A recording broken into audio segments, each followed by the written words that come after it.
all of you had seen my previous video, yesterday I was a bit intoxicated, and at that point in the video, for the previous video before this one entitled Suicidal Thoughts, I had conducted a ritual with Lucifer and of my demonic spirits and, you know, other deities that I serve that I will not name. Not because I don't work with them, obviously I do, but it's none of other people's affairs and business as far as I'm concerned, honestly. And so while doing this ritual, I got into the preparation stage of it, and at this point I'm an extreme lightweight, so I had one or two, this small chalice glass of wine, red wine, and I don't know, like I said, I was experiencing my mood again. I was experiencing this state of mind where I get into this suicidal thoughts and severe depression. Sometimes my depression is more severe than other times, and other times are a lot more subtle and laid back. And sometimes there's just that you know, in the medium in between. But anyway, so invoking upon Lucifer, I'd asked of him to take away a lot of my negative emotions, which it was successful. And then I got deeper into it, and I don't know, needless to say, let's just say I got into an argument with someone who was a bit close to me, and I don't know, you know, me personally, I never believed in establishing a friendship with my neighbors. Let's just say that when I first had moved here, I was initially forced into that initiation of establishing that relationship with my neighbors, and it wasn't by choice, under particular circumstances. And this is not to sound bashful towards them, this is not to be vain or baneful towards them by any means. This is me, once again, just brutally honest, expressing my thoughts and my perspective, my opinions, and whether if you enjoy that or not, I don't care. I really don't care. So the point is, being friends with them for a year and a half, you know, like I said, I never thought about, I was always raised by my parents, my family, to never make friendships with your neighbors. With just, I guess, people in general, but especially that's a taboo, making friendships with your neighbors, because one day you're the best of friends, you're initiated into the club of their immediate family, and you know, all it takes is, in one snap of a finger, all sorts of beef and drama and happening, and everyone tearing down misconceptions and establishing misconceptions and tearing down veils and building up veils. Walls are being put up, and everything just goes hell in a handbasket, as they say. So, I mean, it was my fault, and I know better. I should have stayed away from them. Like 99% of the time, I self-isolate. I'm a bit of a hermit, and I isolate myself for the reason of, because ever since I moved to this state, it's been harder than hell to trust people. I've been accused of so many different things. You know, I've been vilified, I've been set up, I've been framed for certain things. And the best thing to do, honestly, my advice to you, the person watching this video, is to not make friends with anyone. Well, maybe that's extreme. I shouldn't say stay away from absolutely everyone. Just gotta keep your guard up, watch your back. Especially watch what you do and say. And especially if you give an ounce of ammunition to somebody else, meaning if you give a small bit or portion of your life to somebody else, they're gonna get up out and they're gonna use that against you. They're gonna take that small little bit of piece of information as ammunition against you. And okay, let's just say an example. Okay, you okay, like this. Okay, like you borrowed your parents' car without their permission, and you thought you could confide in the trust of somebody else by telling them and sharing them a bit of your dark secret, your intentions, or otherwise. And it could be either positive or negative, it doesn't matter. Like, people are still going to use it up against you, no matter what. But every single time it happens, and especially predominantly in this particular state. I mean, I never had a problem with anybody in Arizona, with the exception of, okay, like I said, I am not into Asian women at all. I don't find them remotely attractive. I will never be in a sexual, romantic relationship with Oriental, like Asian women, and I'm Asian myself. So, with that being said, there's this one person out in Arizona. Oh my god, I gotta do these drama videos again. Like breaking down like everything of what had transpired in my friendship with others and what went south or what went north. What, you know, basically what went horrible or what went perfectly right. So, I don't know, she was strange. Her name was Jennifer. And she was the only one person in the entirety of my life, from 5 years old until 27, I moved out of Arizona State. So I've been there for a good portion of my life. And I don't know, she had accused me of trying to get up with her, you know, trying to flirt with her, and I have no intentions of doing that. I was like, oh, okay, yeah, well, whatever. You're the one who showed up at Keanu Reeves' house and stalked him, okay, so, in California.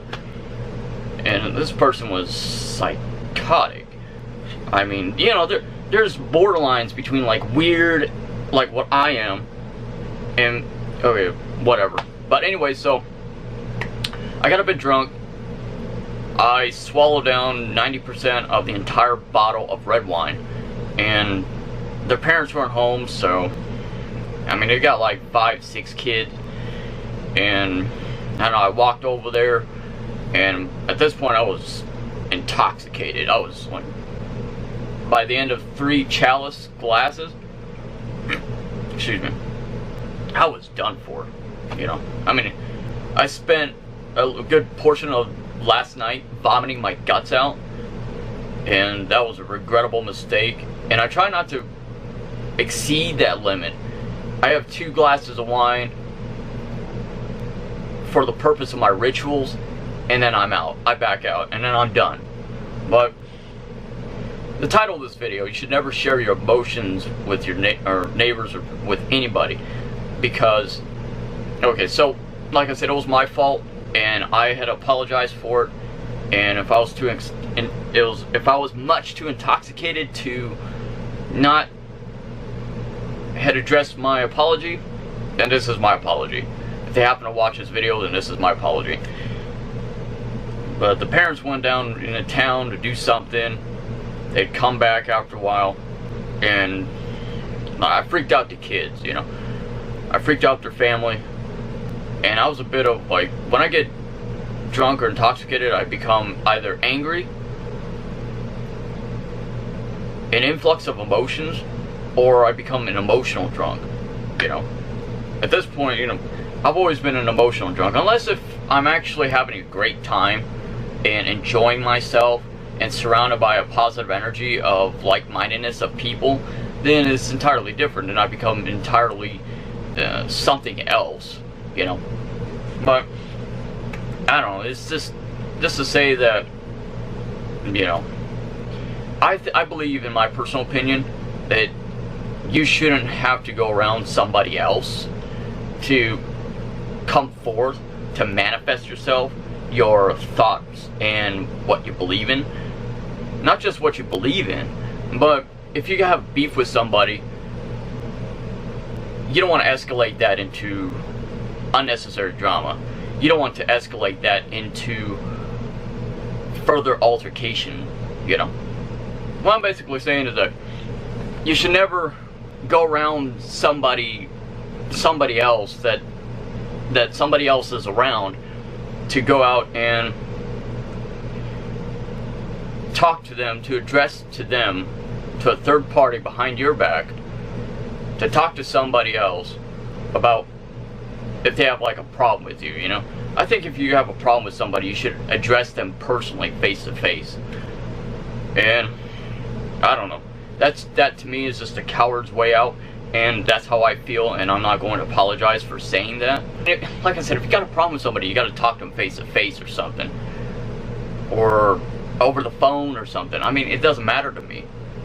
But I don't know. So I guess I'm banned from being over there, which is completely fine with me in all retrospect, because I have a beef with a lot of people. I have a beef with people that don't come around me to check up how I'm doing. I could be drowning in a pool of my own blood right at this moment, and not many people would even care, notice, or anything. And it's not selfish of me to say that, you know. And this now ex-friend of mine actually had accused me of providing not a logical response and more along the lines of an emotional response. Okay, well, so the logical response is that, what have you done? What have you done to clean up the streets? What have you done to raise awareness? What have you done to come around me to check up how I'm doing? And ever since you burned my fishnet shirt, you never paid me back for it. And this is an ongoing beef that we got going on, you know? What have you done to come down here? Not once have you come down here, and you live an hour away.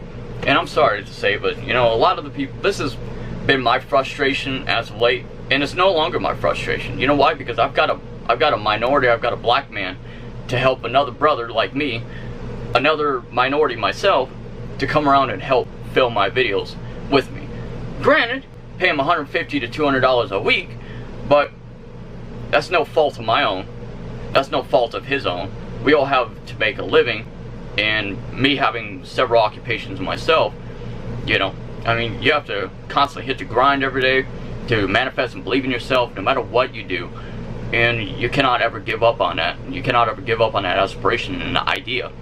You know, it's not just an idea, it's a true manifestation from within yourself that you bring forth and materialize into the world through laws of attraction, invoking upon the energies in the infinite universe, and the universe that exists around you, inside of yourself, and what's abroad and above you.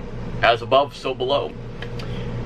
I've always been a necessary balance, and, you know, my biggest frustration was, until now, was no one ever had come around to help me to film my videos. People live half an hour away, to an hour away, to 2 hours away, and honestly, if you care truly about someone, you would do whatever it takes, whatever mandate and necessary, and forget about COVID-19, okay? You can't live your life in fear and fixation on paranoia. I live my life just perfectly fine because I'm protected by my archangels, deities, spirits, demons, deities, and all sorts of things. And I keep myself healthy. You know, I have a couple glasses of tea every day, and as a matter of fact, I'm drinking some detoxification tea with dandelion root and burdock root, which helps to repair your liver and kidneys. But once again, I guess that's no business of anybody else. And for the record, I am not an alcoholic by any means. I have a cigar once a week, maybe, if that. I honestly haven't picked up a cigar in 2 weeks until last night. I'm not an alcoholic. I have an occasional glass of red wine once a week, and that's about it. I mean, I drink it to take the edge off, for cardiovascular health, and for reasons that I put myself into this spiritual trance that deems necessary to embody this physical and spiritual connection that you have with the infinite, with the world around you, you know. And you experience this cliff off, this Sephiroth, this tree of life. You know, you get more deeper into it as you travel deeper down the rabbit hole of spirituality, of the metaphysical, of the occult. You begin to unravel everything around you. And so much of the reasons why, not just my neighbors, but everybody around me has such bad luck, bad occurrences, unfortunate circumstances that transpires in their life, is because they are afraid of themselves. They are afraid of the unknown. They are afraid of what they don't or refuse to understand. Okay, there's two differences. What you refuse to understand and what you don't understand. So, you know what I used to be afraid of? Well, not really afraid, but I used to fall in line with the Christian orthodox of religious views. And I'm not going to make this video about spirituality and things too much, but my misconceptions, my fear has blinded me. Anyway, so that's my video for today. Never share your emotions with others, no matter what. It's one thing enough to put yourself out on YouTube or whatever artist platform that you do, and especially like Juice WRLD, you know, he was all about being brutally honest, you know, expressing himself, and look at where it got him, right? Chester Bennington, look at where it got him. Robin Williams, look where it got him. And among so many other artists. But I mean, this is my motivation. My motivation comes from within every day of my life, and I'm going to constantly grind every day. And it's unfortunate to me that I live in such a racist state where it takes another minority to recognize another minority as myself, and to be someone to actually come up around and help you to utilize your channel.